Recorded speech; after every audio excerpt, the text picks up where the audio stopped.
শিলচরে শুরু হলো বরাক ব্রাহ্মণ পরিষদের পুরোহিত প্রশিক্ষণ শিবির। শিলচরে বরাক ব্রাহ্মণ পরিষদের উদ্যোগে শুক্রবার থেকে শুরু হলো 3 দিন ব্যাপী পুরোহিত প্রশিক্ষণ কর্মশালা। রাঙ্গিরখাড়ির গোপালজিউর মন্দিরে আয়োজিত এই শিবিরের উদ্বোধন করেন ভারত সেবাশ্রম সংঘ শিলচর শাখার সম্পাদক স্বামী গুণসিন্ধু মহারাজ। উপস্থিত ছিলেন বিশিষ্ট পণ্ডিত ডক্টর সুখময় ভট্টাচার্য ও লক্ষ্মীকান্ত ভট্টাচার্য সহ পরিষদের উপদেষ্টা মণ্ডলীর সদস্যরা। প্রদীপ প্রজ্বলন ও আগামী সঙ্গীতের আগমনী সঙ্গীতের মধ্য দিয়ে অনুষ্ঠানের সূচনা হয়। অতিথিরা তরুণ প্রজন্মের পুরোহিত প্রশিক্ষণে এগিয়ে আসার গুরুত্ব তুলে ধরেন। প্রশিক্ষণে পূজার শুদ্ধ মন্ত্রোচ্চারণ, আচার অনুষ্ঠানের নিখুঁত পদ্ধতি এবং দুর্গাপূজার শাস্ত্রীয় দিকগুলিতে আলোকপাত করা হয়। বরাক ব্রাহ্মণ পরিষদের কর্মকর্তাদের সক্রিয় অংশগ্রহণে আয়োজিত এই কর্মশালা আগামী রবিবার পর্যন্ত চলবে। নিউজ ডেস্ক রিপোর্ট, শিলচর সংবাদ। বেদান্ত করি, বেদান্ত করি, বিদ্যাসার করি, পরিণাম করি, কিন্তু আজকে আমি প্রথম করি আজকে বেদান্ত এটা পুরোহিত প্রশিক্ষণ যেটা হচ্ছে, আর পূজার সঙ্গে যারা সম্পৃক্ত হয়ে রয়েছে তারা সরকার জিনিস করছে, কিন্তু আমি যাচ্ছি বেশি কথা যাব না। বেদান্ত 6টি: শিক্ষা, কল্প, ব্যাকরণ, নিরুক্ত, ছন্দ, জ্যোতিষ। প্রথমে শিক্ষা। শিক্ষা অর্থ কি? এডুকেশন না, যেখানে বর্ণ উচ্চারণ শিক্ষা হয় তার নাম শিক্ষা। বর্ণ উচ্চারণ আমাদের হয় না, আমরা যত নিষ্ঠাবান হই না কেন, উচ্চারণ শুদ্ধ না হয় আমাদের ন্যায্য পদবাচ্য। আমাদের মুসলিমদের বলা হয় জবর, আর খ্রিস্টানদের বলা হয় ন্যায্য। কেন বলা হয়?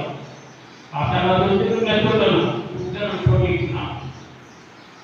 ন্যায্য কাকে বলা হবে? অহংকার হবে, এটা ন্যায্য না। ন্যায্য হবে এটা অহংকার না। একটা শুদ্ধ শব্দকে অশুদ্ধভাবে যদি আমরা উচ্চারণ করি তার নাম ন্যায্য। আরেকটা ন্যায্য অর্থ আছে, অস্পষ্ট ভাষা এবং ন্যায্য নাম। একটা শব্দ উচ্চারণ করলাম, বুঝতে পারলাম না কি বললাম, সাহেব কি করে, সাহেবের স্টাইল সাহেবের যদি না বুঝি স্টাইল দিয়ে কি হবে, এটা নিয়ে থাক। আর আমরা গীতা পাঠ করি, কল্পনা করি, অহংকার করি, কম পাঠ করি, জীবনটা পাঠ করি, কিন্তু না হলো না। প্রতিটি শব্দের অর্থ যদি না থাকে, পাখির পাশে আর আমার পাশের রেসপন্সটা কোথায়? একটা পাখি উচ্চারণ করছে, অর্থ দেয় না, দাম কথা বলে অল্প করছে, আমরা উচ্চারণ দেখেই বলছি, এটা তো হবে না। এখানে আমাদের একজনের কথা আমি বলছি, নারদের কথা বলছি, গল্পটা বিশ্বাস করি। নারদ একদিন সন্ধ্যার সময় রাস্তা দিয়ে যাচ্ছে, হঠাৎ কিছু কাতর শব্দ, কান্নার শব্দ, শুনেছে। কাছে গেলে, আপনারা কারা এত কান্নাকাটি করছেন? আর বিকলাঙ্গ হয়ে গেছে আপনার শরীর। তো আমরা নাক লাগিনি 6,36,000 টাকা। এরকম অবস্থা কেন হলো আপনাদের?